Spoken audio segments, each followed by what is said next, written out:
Good evening, everyone. Welcome to the How To Academy. My name is David Malone, and it's my great pleasure this evening to talk to Dr. Tracey Shors. Good evening, Tracey. Hi, nice to meet you. Professor Shors is the Distinguished Professor of Behavioral and Systems Neuroscience and Psychology at Rutgers University in New Jersey. And she is also the author of Everyday Trauma. Tracey, the title itself is really interesting because on the surface, everyday trauma, given what most people think about of trauma, sounds like military intelligence or jumbo shrimp. It just doesn't sound right. But that's part of the point of the book, isn't it? Is that we need to understand what trauma is differently. It's not just soldiers coming back from the war, is it? No, exactly. Yeah, it's kind of unfortunate to some extent that the word trauma has been so kind of pigeonholed into this idea that it has to be a war experience. I mean, that's historically based because some of the first studies on trauma were done on soldiers who had returned from war and had been traumatized.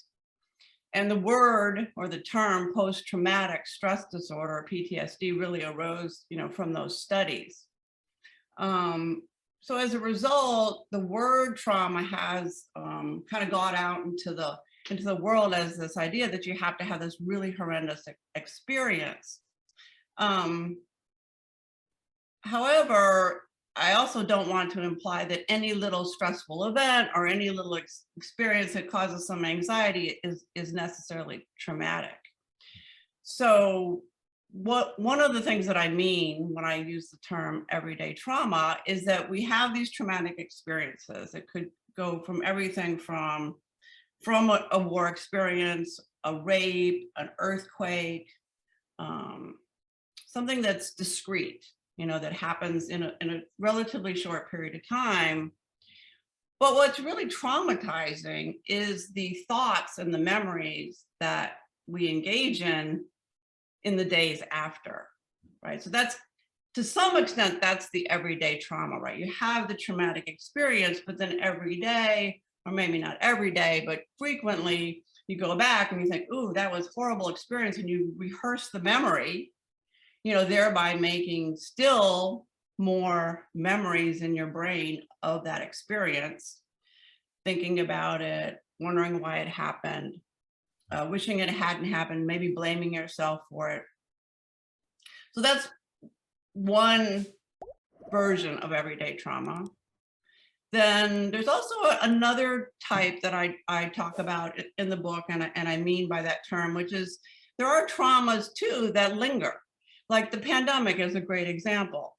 I mean, there's nothing great about the pandemic, but it is an example because it's gone on now for almost, going on 3 years. It ebbs and flows, but it is, overall has been quite traumatic for most people around the world. And so in that regard, it's also an everyday trauma that kind of accumulates too, because it's so unpredictable and we don't know what's going to happen. Yeah, in other words, traumas aren't just something, can be something that creeps up on you gradually. It's sort of a more insidious kind of trauma. Exactly. I mean, other examples too are like a chronic illness, or which I guess relates to the pandemic to some extent, or taking care of somebody who's ill, discrimination. Yeah, there's a lot of examples, I think, that we don't traditionally think of as traumatic, but they are. And that leads you on in the book to the point that because of this historical association between PTSD and soldiers and men, whereas you make the point, which I had not really appreciated at all, that a huge number of women are diagnosed with PTSD. Yes, PTSD is diagnosed like 2 or 3 times as frequently in women than it is in men. And that's partly one of the reasons I actually got interested in studying trauma and sex differences, is because it is so prevalent. There's a number of reasons why that is. Some of it is social. women feel like they have less control over their lives, and so maybe they're less likely to find ways to deal with the trauma, to respond to the trauma. There's biological differences that I've documented and others have documented in the stress response in females versus males. There's sexual and physical violence, which is also really common. Like 1 in 3 women have that, which contributes to the trauma. So a number of reasons. Women are also more likely to talk about it. They're more likely to seek help. They're more likely to be diagnosed, in part because they do seek help. So there's a number of reasons, but the data are very clear that women are much more likely to be diagnosed. And the same, is that also true of depression generally? It is. And in fact, almost all, I mean, there might be a few exceptions, but certainly most of the stress, what I would call stress-related mental illnesses, are more prevalent in women than in men. So that would include depression, almost all the anxiety disorders, post-traumatic stress disorder, eating disorders are much more prevalent in women than in men. So yeah, in general, if you look at the broad range of mental illnesses, the ones that relate to stress and to some extent trauma are certainly more prevalent in women. Now, if you want to say there's a villain in your book, the villain, really interesting, is memories. You say quite early on, you say, look, we tell ourselves stories, but we mustn't be overcome with memories. And then later you talk about how we need to be able to live with memories, but not have them take us over. There's something. It was a very interesting, the way that you separate the person from the memories that person has, and in a way you're saying, look, you can't just have a passive attitude to the memories that you accumulate. I thought I'd not really come across that before. It was an interesting. It's like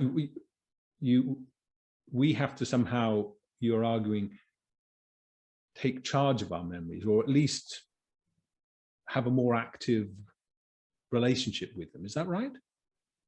Yeah, I do believe that. I actually believe that quite passionately. I think that if people knew a little bit more about how memories are made in the brain, I mean, I'm not saying we know exactly how they're made, but we have some idea. And that we know the brain makes them, that it would be easier to kind of live alongside them. And the reason I think that is because they're so real.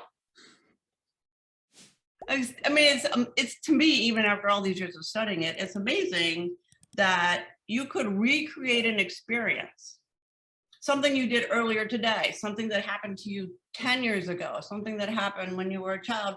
You could recreate that with protein, fat, and electrophysiology. Like, that's amazing.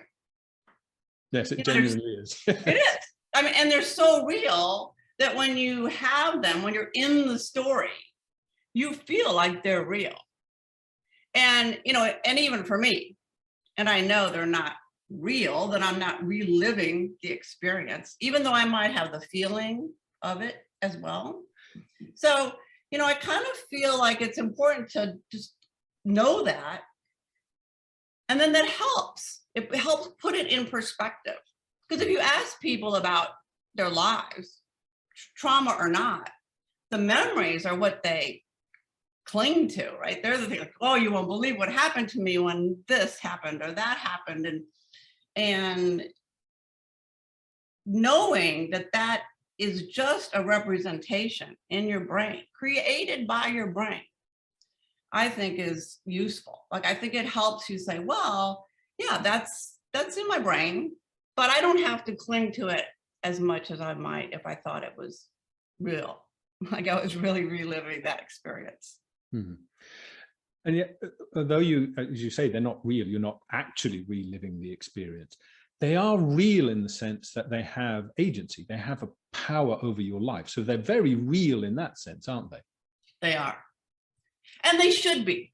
Sometimes people think about memories either wistfully, so they'll be like, oh yeah, I had a great vacation, or when I got married or graduated or whatever. So it's a way of kind of reminiscing. Could also be, of course, negative.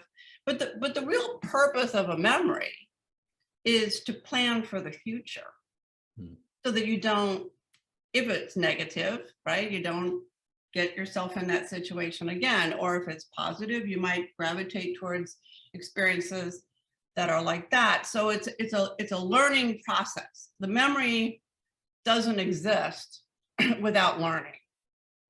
One of the things that I also think would be useful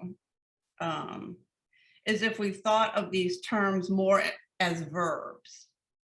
So in psychology, what we tend to do is we put nouns on these words. Like, this is a memory, this is stress, this is trauma, this is fear.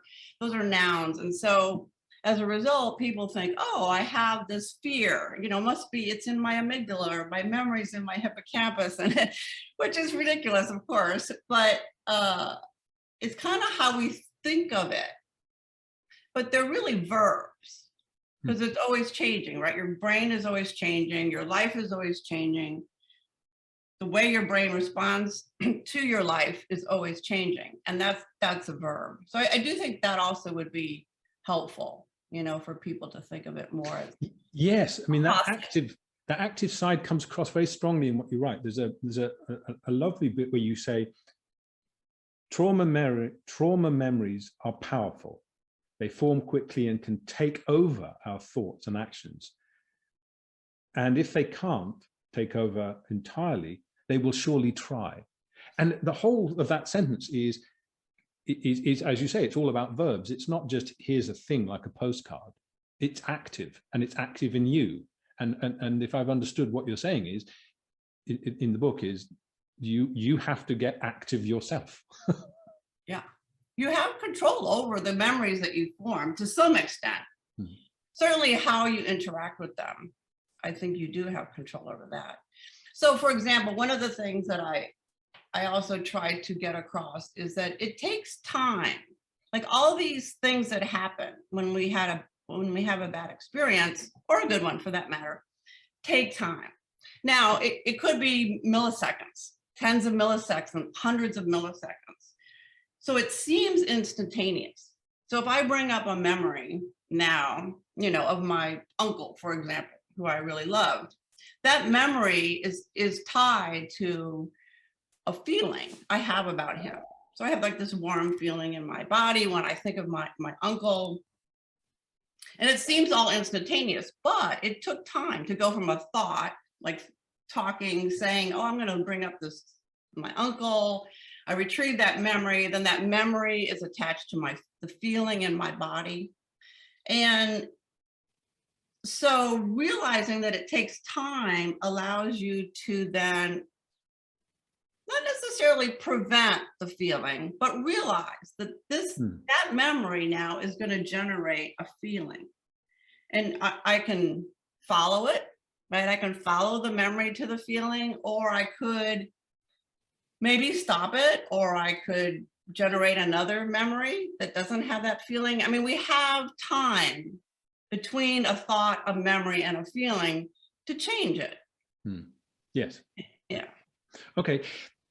This seems like a good moment to bring up a term which is really central to the book, which was new to me: rumination. And if I've understood what you've written, it's absolutely central to everything that you're saying. So tell us what you mean by rumination, what it is, and why it's so important. Okay. Yeah. So rumination, to ruminate, means to, I guess the word kind of arose from the idea of chewing over and over, like a cow chewing on its cud, chewing, so much, but the nutrients are gone. It's just still chewing on the cud. And I think that's a really good way of thinking about ruminating thoughts, because they're thoughts that we have over and over. So that they're repetitive. So they're a form of memory, because you repeat them.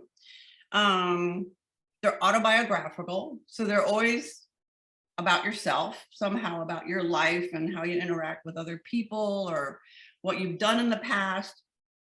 They often have memories attached to them, not necessarily. They're usually negative. They're usually bad. They're usually associated with some regret or some guilt or something like kind of woulda, shoulda, coulda thoughts. Oh, if only that hadn't happened. If I hadn't been, at that party, then this wouldn't have happened. Those kind of thoughts. And they go on, and they've lost their value. So, at least initially, a ruminating thought has some value. There's been some theories that it's used to kind of prepare yourself, really, for something that could happen, to kind of analyze, to be alert, think about what just happened. But then after a while, it becomes like a habit, and you just keep going back to the same thought over and over again, even though it's not really helping you. And, there's several reasons why they're particularly damaging for people. One is that you're not present in this moment, right? So if I'm ruminating and thinking about, why did I do this? Why did that happen? I can't be present now. And that could be dangerous, actually. You could imagine, I wrote in the book about a woman who was ruminating, but she sat on the beach and she wasn't really watching her children who were playing in the rough surf. So, you can imagine negative things arising while you're ruminating. And one of the things that we've actually documented in a lot of our studies is that they're also highly associated with other symptoms like depression, anxiety, stress. Well, that makes sense. If you're just playing over something negative over and over in your head, like, if only I'd done this, it's terrible that I didn't. I mean, I can see that I can't see anything good that comes of that, just of running it over and over if it's slightly negative. Yeah, exactly. And you they're very common.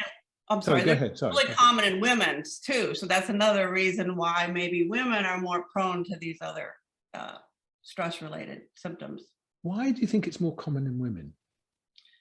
That's hard to say. I mean, I also think it's partly because of all the same factors I mentioned before, because of lack of control. So one theory is that, women feel like they don't have as much control over their lives, so they end up kind of like just ruminating about it to some extent, rather than actually having some action. There's some hormonal studies. There's some studies suggest that, that ruminations kind of are tied to some hormonal changes. They're very tied to depression, and women are more likely to be depressed. It's there's some debate in the field about whether or not rumination is a state or a trait. So for many years, people thought, well, rumination is kind of a trait, meaning you just tend to be a ruminator, like you're almost like born with it. And if you're not a ruminator, then you're not. I think more recently, and certainly the data that I've collected suggests it's also a state. So you can kind of be almost encouraged or put in a situation where you would be likely to ruminate. Yes. I think that's a more hopeful way of thinking about it. Well, it seems to fit because you see people slip into it, people who've been active and vital, and something happens, and very gradually you see them becoming, as you say, less present in each moment, and more sort of trapped in some set of thoughts which have long since passed, but they're just going round and round in them. And I think in the book you say that the difference between a rumination and a memory is that the rumination doesn't have any action. It has no intent to change. Is that what you mean when you say that it's lost its vitality? That here you are remembering something, but not because you think, right, now I've remembered it, I'll do it differently. You never get to that last step. You're just remembering it. Right. It just becomes like a habit.